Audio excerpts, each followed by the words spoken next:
Hello, everybody, and welcome to the PressPlay Inspired podcast. It's a podcast that does interviews with inspiring people, as well as provides custom content and monologues on topics to help our listeners like you find the tools, resources, and support they need to be their best inspired self. Today, we are really lucky. We get to have a good friend of mine and a very skilled coach with us today, Mr. Tim McAuley. Tim, you want to say hi to the listeners? How's it going, listeners? Awesome. So, Tim, first, thank you so much I know you're a very busy coach, and I appreciate you taking the time out of your day to meet with us today. Thanks for having me. Good. I I am inspired. So everyone I invite on the podcast are people who in some way have inspired me to be a better person, inspired me to be a better self.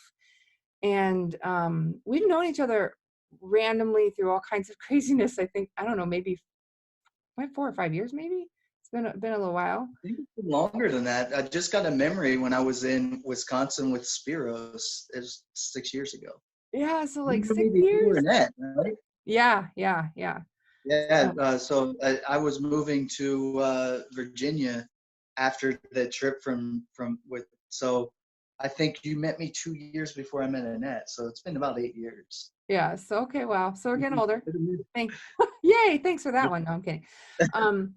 And so, but what I thought was interesting about the fact that we've known each other about 8 years. It was about I don't know, maybe let's just say 6 months because I'm bad with timing. About 6 months ago, I was going through some stuff personally. I was kind of struggling with how I wanted to show up as a mom and as a professional. And I'd gone to a couple coaches and paid for a few coaches and felt like actually kind of worse. And like I hadn't really got to where I needed to go. And for whatever reason, I called you up. I was like, do you still do that like coaching thing? And This is odd because I had literally like 3 or 4 weeks before you contacted me, decided I was going to start coaching again. Or actually, I decided around this time the year before, but about 4 weeks before I put my shingle up on a temporary basis. So oh, it's crazy. the world is crazy. Yeah. But I think the reason that I came to you was the part that was inspiring to me. And earlier this year, I lost my dad in March to cancer. And I think that was like the catalyst for extra mojo going on for me. And you had openly shared about your journey with your father passing, not as recently, but still feeling pretty recently. And you went through quite a bit with that. And even before that, had gone through a lot. And seeing you sort of share your story out loud, like raw and real and publicly, I don't know, maybe kind of trust that at least you would get it. At least you would kind of get what I was kind of struggling with. Um, so what about what happened with your dad was kind of your catalyst for reigniting your coaching passion? Um, sometimes you get into a situation, you're thrown into a situation in life where uh, I, I don't know who it was, but there's some saying that you never know a person until you hold their feet over the fire, and you never really know yourself until you're in that crucible.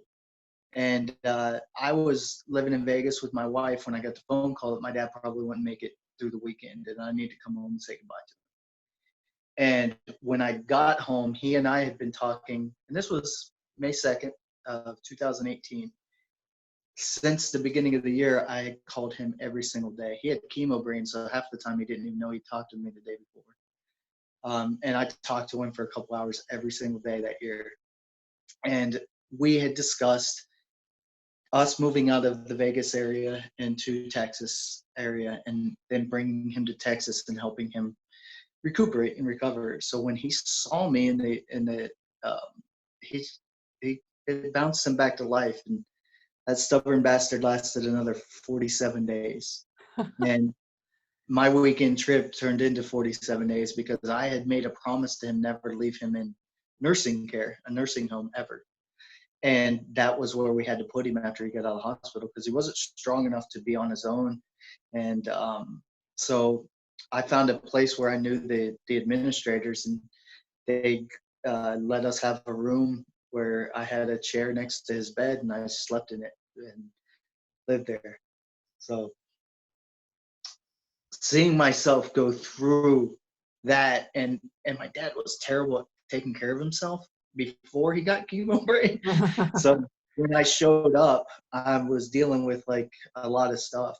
Um, his doctors had told him to stop driving 4 months before he did, or before he ended up in the hospital last time, and they saw him driving one day, so they had called home family services. Like there was all kinds of shit. He didn't have health insurance, so I'm dealing with all of these bills and financial situations that I didn't even know existed, you know. And I'm living in a nursing home with him at that time. Uh, so by the end of it, like the after he before he passed, he actually came to one day and asked me to start writing again. My 2 books, he said, had helped him become a better person. And if I could write something that he could have read at the age of 20 that could have made him the man that he wanted to be, he wanted me to write that. Oh, So wow. I made a promise to him to write a 3rd book at least, and to keep writing and to keep helping people. And I haven't written that yet, but during the first year, I just took the year off to grieve and grieve properly. And I nearly ruined my relationship with my wife because I was so angry I want to burn the whole world to the ground.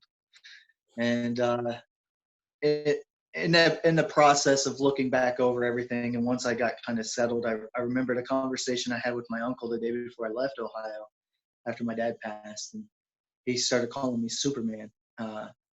Because what I went through, he didn't think anyone could go through and show up the way that I did. And I'm one of those people that I know how I feel inside, and I hold myself accountable to how I feel. And I think I show up the way that I feel, but I really don't. What he saw show up was the calmest, most polite person ever. That when people dropped the ball on my dad's healthcare, I was kind to them, but demanding that they do better, and not in a way that said, you know, you're a big pile of shit for this. And he was like, I don't know how you dealt with all that stress. And every day we showed up thinking this is the day that he falls apart. And every day you were standing there, like taking care of us. Are you guys okay? Do you need anything? And we're there to take care of you. And I kind of, after a year of grieving, I sat around and I thought about what my dad had said and what my uncle had said, and I just it just kind of flipped a switch inside, and I realized that all of the work I did since getting sober in 2004 must have worked, because I look back at 2004 Tim, and he would have been in jail going through what I went through. I look back at 2006, 2007 Tim, he was more spiritual, but he would have went to jail too. Like there were some people that just were not paying attention to what they needed to do in life that dropped the ball, and my dad's life ended early because of that. So I don't know. I think that sums it up pretty nicely. Yeah. So going through a lot of stuff with your dad, and then like grieving properly and kind of remembering what that was at, um, reignited your passion for helping other people. Is that kind of a summary? Well, actually, what reignited my passion for helping people is that at a certain point, once the grieving process got over, you have to reconnect with yourself. Part of reconnecting with myself, I looked over and thought of all of the people that I've met in life, all the men that I've met in life in particular, that I didn't, I've never known how to create friendships with men. So I just started reaching out to dudes that I met and that I'm connected with on Facebook, friends of mine from college and friends of mine that I'd met in some types of workshops and stuff like that, and just started setting up. I wanted to have a meaningful, deep conversation with somebody every single day of my life, and I still do. So it started out like that. And then one of these guys that I'd met and I'd coached a couple times before, just like 1 or 2 sessions, not a full coaching session. His name was Mike, oddly enough, which is my dad's name. Mm. And we were talking, and I heard him talking about all these big plans and these big extreme income goals and all of this other stuff. And then I heard him say some things that I saw some disconnect. And I saw what his motivations were and what his underlying motivations were and how I could connect them. And basically he wants to make, 30, that like everybody online wants to make $30,000 a month, working 20 hours a week. And and he actually has the capabilities of doing it. He's making 13 grand a month profits working 20 hours a week. Like he built this business from scratch. And I knew his whole story, but the reasoning that he wanted to make that, which is the reasoning behind most people's motivation, is he wanted to be a better dad. He wanted to provide for his family, and he wanted to provide them a lifestyle that everyone else would think is impossible. And he believed in himself enough to be able to do that. So I said, I used to be a coach. And he goes, dude, you saved my marriage. Of course I know you used to be a coach. I'm married today because you coached me. And I was like, oh yeah, I forgot about that. But I just heard something. If you want to come back on Monday, I can coach you. So I coached him, helped him find revenue, a way to change the way that he shows up so that he could double revenue in the same amount of time. I failed at that. He had to work 3 extra hours a week to make 30,000 instead of 13, but he was willing to do that. And then I said, the reason I showed you that is because of this. And I told him a thing that was private between me and him. And I said, that's the thing I really want to coach you on, because I sat at the end of somebody's life who worked their whole life chasing that dollar. And I know what he regretted. And I watched when nobody came in at the end of his life to say goodbye to him. And I want you to avoid that. So I'm going to coach you on how to get in touch with yourself so that you can be the dad that you've always wanted to be, because you might only have a week left. And he was like, what? I said, we live like we have all the time in the world when we don't, but we're living as if there's no time. Like, I don't have time for that. I don't have time for this. I don't have time for that. Yeah, So I'm going to show you how to find that gap and sit in between so that you have time for the things that are important and you're not stressed out about the things that aren't. Because that's the thing I learned with my dad. And that I learned that through my perspective and through his perspective, is that we spend our lives worried about the things that don't matter while we're in the presence of the people that do. And that's mm, just the worst feeling, is that I spent, prior to the end of my dad's life, I lived with him from 2010 to 2013. I spent that whole time stressed out about building a coaching practice. And I see how I showed up for him during that time, same way he showed up for me when he was stressed out about making enough money to support us. And I see how that there were so many times where we could have just enjoyed ourselves, enjoyed a sunset, went out and had a meal together. But my brain was so attached to the outcome of a future that may never exist, and I missed key moments of his life. So that's what I worked with Mike on, and he like you had hired what he says is $100,000 worth of coaching and education materials just to build his business, and he was like, you do it differently and you need to be doing this for other people. And his wife sent a message to me, his son sent a message to me, and I decided that I needed to try it at least, and I mm. hated it because I'd failed at it so much, and it hurts when you fail so much, and I resist everything that I'm supposed to do to build a coaching practice. Failure's feedback, right? Yeah, maybe Yeah, that's why you're so successful now, because you did it your way. I don't know. I, Um, I'm I can't believe that it hasn't even been a year yet, and going from what I struggled with for, so 2006 I started coaching, and I've never been a full-time coach before until now. yeah, that's So awesome. it's crazy to me that it happened in 6 months. Yeah. Do, do you think, I don't know, it's a weird question. I didn't know where it came from, but do you think it's different coaching like men versus women? I think it probably should be, but I don't. I Explain. just well, I think that the cognitive processes, the way that women communicate in general, and the way that men show up and communicate in general are completely different, to some degree. Uh, and it should be. I should have a different approach with women than I do with men, but I don't. I'm very. Empathy is my superpower. I don't know what it is, but when people tell me stories, I feel them. And then that feeling is associated with a memory of something I struggled with, you know? So if somebody's open enough to actually communicate truth with me, or at least answer questions that I ask them, then the approach is the approach. I just get on the phone and say, hey, what are you dealing with today?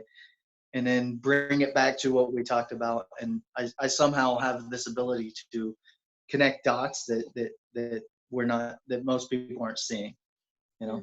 Um, Do you think women are more likely to reach out for coaching support than men are?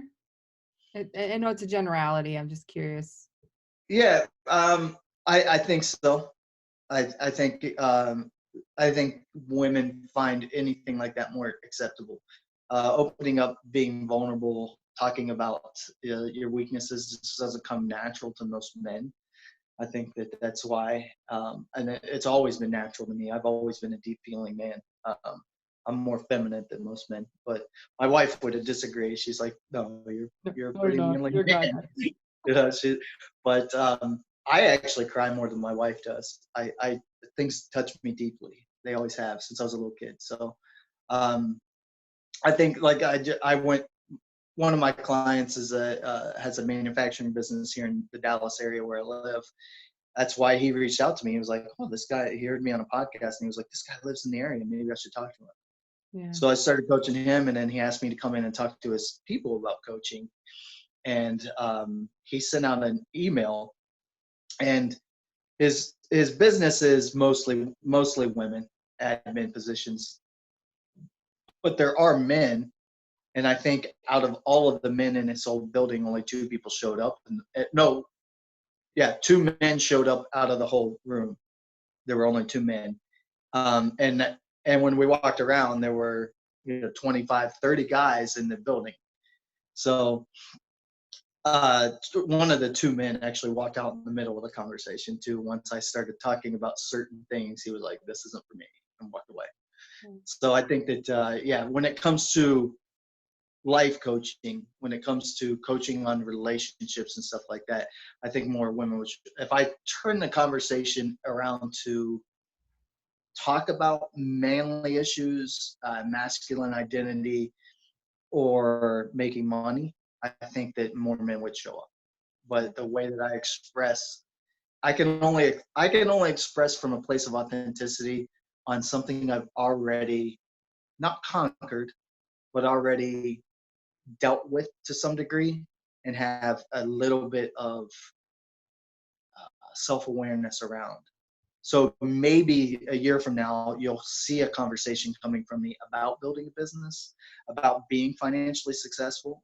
But I've never wanted to communicate to any coaches or anything on that level. I didn't actually want to take on any clients that want a coaching business. For that reason, is because I've seen so many people that can't build a business on their own teach business. Yeah. You know, Yeah, for sure. it seems like a Um, multi-level marketing scheme, coaching. You know, it's like MLM for coaching. That's yeah, nice. You got to pre-buy so many class. Yeah. yeah. Um, Teach coach on how to be a coach. Teach coach how to be coach. Ah, that's that too painfully real to be to Yeah, not right. be true. Yeah. How many times have we spent money on business coaches that didn't know how to coach? You know. Yeah, that's fun. So, if someone were like, what would be your ideal client? Like if their ideal struggle, do you have a picture in your head? No, every time someone asks me about that and they give me an avatar exercise, it literally sends me into fight or flight. Yeah, it's like, Um, don't make me do it. Fair enough. I try like hell to do it. But one of the books I read recently about coaching was like, look, I know everyone tells you to do an avatar, but if you're a life coach, guess what? If they have a life, you can coach them. Oh, that's fair. Like, Do you so have a I certain topic that you like? Like, do you enjoy helping people more through relationships or more through grief or through like, or just kind of no, I guess whatever. if anything, what I do most with people, and I don't even know that I've ever defined it like this before, and maybe it's because it's the one thing that I have to work on the most. It's the way you see yourself. You know, Yeah. like we have. I talk about the mirror a lot. Mirror. Hmm. Um, we see a reflection of ourselves in the mirror. It's the exact opposite of what we actually are most of the time. And we have in our minds, we have this projection screen that projects the whole like reality. Like we're bringing the optic nerve is bringing in stuff and it's reversing the image and then it's projecting it back onto a screen inside our brains. I'm not seeing what I'm seeing. We have that with our own self-image too, because we have a history. We have a conversation going on in our heads. And most people are dealing with that. Most people have somewhere where they got stuck on an identity. And I think that that's what I work with. I just don't know how to express that, you know? Yeah. I think it Because works. So like people who feel stuck, but mhm, it's stuck on something important, like who am I and how do I want to show up in the universe kind of thing. yep. Well, not only that, but when you just say stuck, that's different for me when I'm thinking of it because some people are stuck not because of their identity. Some people are really clear about their identity, but what they try to do to go from where I am right now to where I want to be, they either are not doing enough to get there, they're doing or they're trying to do too much too quickly to get there, and that actually creates a stuck feeling because the limbic system fires and then they get into fight or flight. And when you study the limbic system, the natural reaction is to freeze. That's that stuck feeling, is you're frozen in this fear of moving forward and moving past something. I don't think that everything comes down to just the way that you see yourself, but there are certain belief structures in the way you see yourself and what's possible for you that I find that most people that get themselves stuck, that's what they're stuck with, is Yeah. that, that like a few people that I've worked with in the past have been stuck on moving forward in the direction they want to move forward in because they can't see the possibility of having that without unraveling this, you Mm. know? Yeah. Like they can't see the possibility of creating the life that they want without burning to the ground everything they hold sacred. Yeah. You know? Like this very all or nothing kind of thing, right? Like I can't be a better version of me without losing me, but then that's not Yeah. an upgrade, that's a replacement, right? Yeah. So Exactly. yeah, Exactly. I can't help it. I nerd out once in a while. So what would it look like or feel like if someone were in coaching with you? Like what would a session unfold like for you? Uh, I don't know. That it depends on the person, really.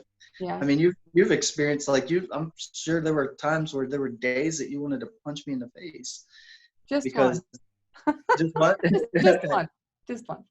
But I think in the beginning, because obviously my goal is to get that trust going, so that you can open up, so that we can get down beneath. Because one thing about coaching that I think most coaches know, I'm not sure that they know. Some of them don't know outright, but the thing is never the thing. What you come to me for, I'm going to hold that carrot like I did with you the whole time. I'm going to hold that carrot. I'm going to hold that carrot. I'm going to guide you towards it. But that's never the thing.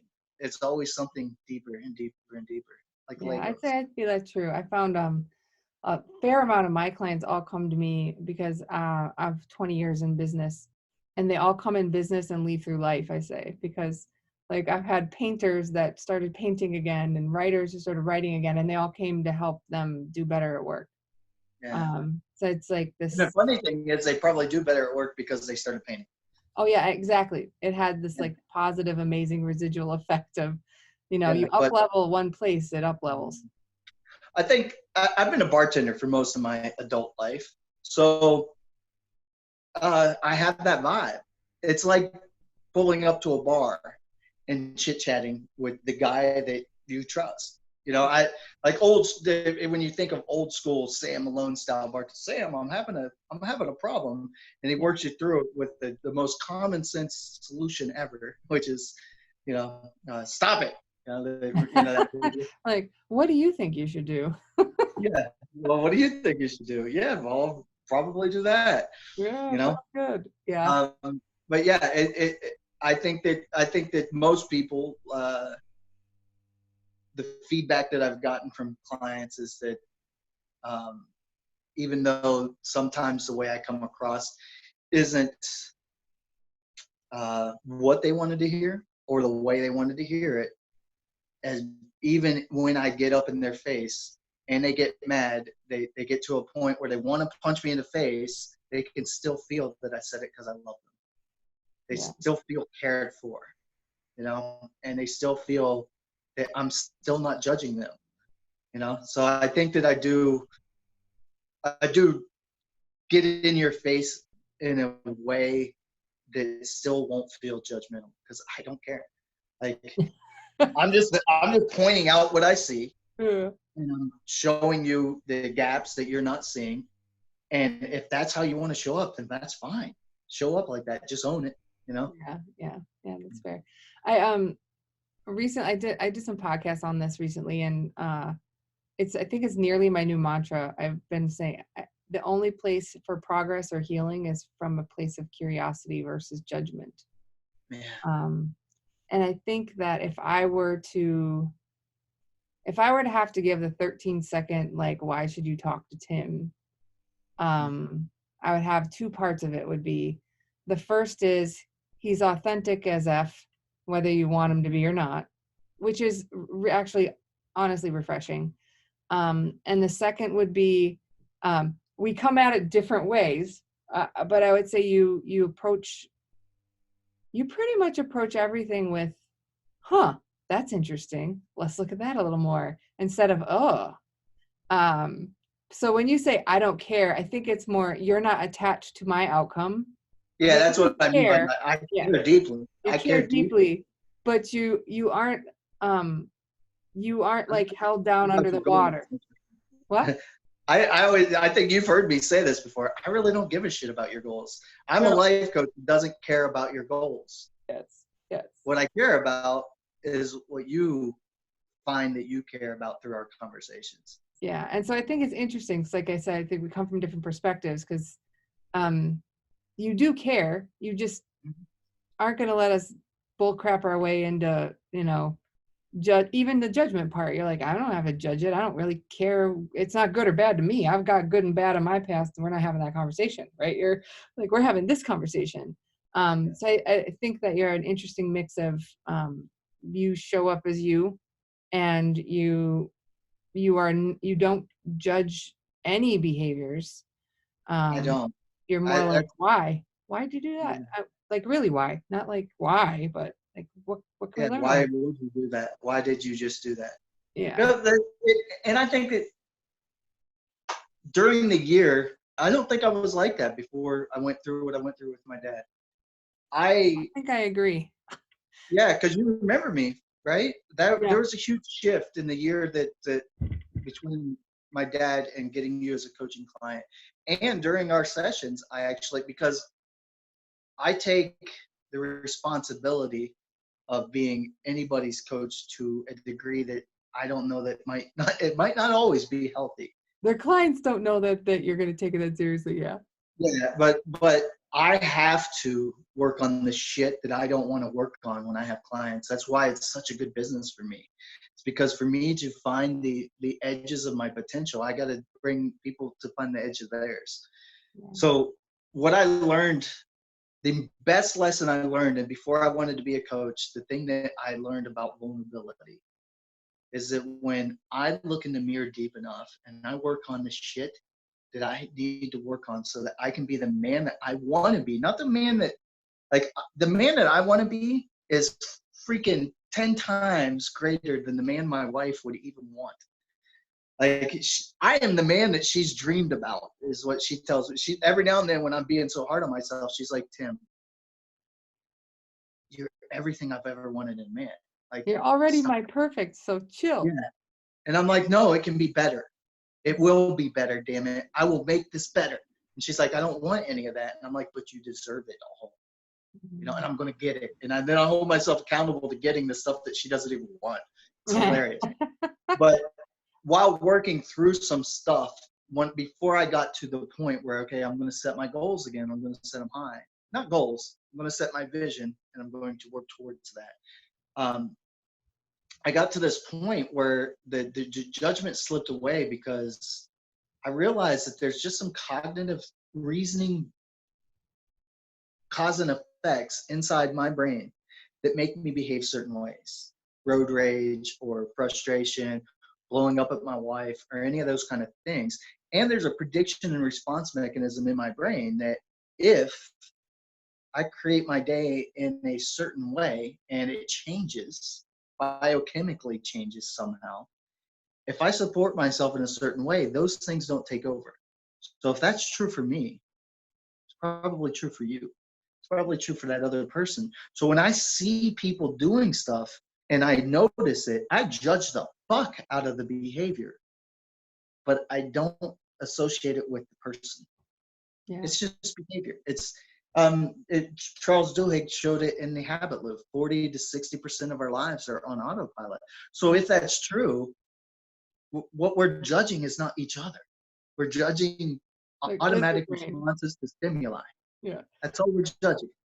Yeah. So if we can come at it with that realization that, look, I can still judge that, but I can do it in a way that lets that person know I don't see that as you. I think that's where my superpower came into play. And that's where I got to be good at coaching, because our conversations will lead me to see something and I'm going to throw it right in your face. And even when you get mad at me, you're mad at the fact I saw it and pointed it out, not mad at the fact that it's there, not mad at the fact that I think from you're not personal being experience, judged. from personal experience, I wasn't, after I processed, I wasn't mad at you, I was mad at me. Yeah. Because it And didn't, because it that's one of existed the there, things I right? take into the coaching. If at a certain point you're not mad at me, you're not projecting you're mad at yourself onto me and saying fuck him, fuck you. If I don't feel that, I don't think I've gone deep enough with you. Like, I want you mad at me. I know at the end you're going to be like, thank you. And that's one of the things of having a rough childhood. My dad used to call me Everlast as a kid because emotionally and physically I can take a beating. So I'll be that punching bag for you halfway through, you know, because I think people need that. I think people need to be in a relationship with another human being where I'm going to see your worst and I'm going to point it out to you in a way that when I see it, you're going to hate it so much you're going to hate me, and I'm willing for you to hate me for a while. I'm Yeah, I willing think for you to that's, hate that. I think that's the difference between like support and accountability. You can get support from lots of places. Coaches can give you support, but support is like, I'm here for you, bro. Right? Accountability is, you're not showing up for you, bro. But no, that ain't how we're rocking. And I think maybe the marks of a masterful coach is one that can ride the rail on that and know when they need to be huggy bear, show up, support, and when, like, yeah, we're not going to grow hanging out there, guys. You Yeah. said this was your goal, and to I be think sometimes I accountable. switch back and forth a little too quickly, though. Like, I go from loving to smack in the face. You know what I mean? Well, So maybe you got to work through that some. I don't know, yeah, but I get well, I would. So I'm going to wrap it up because we probably went a little long like we always do because we have such a great conversation. But Thank you so much for taking the time out of your day. When we post this up, we'll make sure to put your contact info in the podcast details. But if any parting words for our listeners that you'd like to give some wisdom to. Everything I would want to say is going to sound so cliche, but Mm. um, I think going back to what I said earlier in the conversation is that there are people in your lives that matter. They are your world, and getting focused on how you want to show up for them will change everything that you do. Learning how to juggle the tasks that stress you out so that you can show up as the best version of you for your kids, for your husband. I personally think that that's what changes the world. I really do. I think that if you just focus on what you want to be as a mom, if you have kids, or what you want to be as a dad, and juxtapose that with what you want to be professionally, and do both, I think that that's how we change the world. Is how we show up matters. I think is that what I want to say to the world. What you pay attention to matters. How you show up matters. You matter. Well, thank you, Tim. I appreciate it so much. I look forward to hopefully we'll get to talk to you again sometime. And Hope so. I'll see you soon. Bye. Love your face. Love your face. Bye.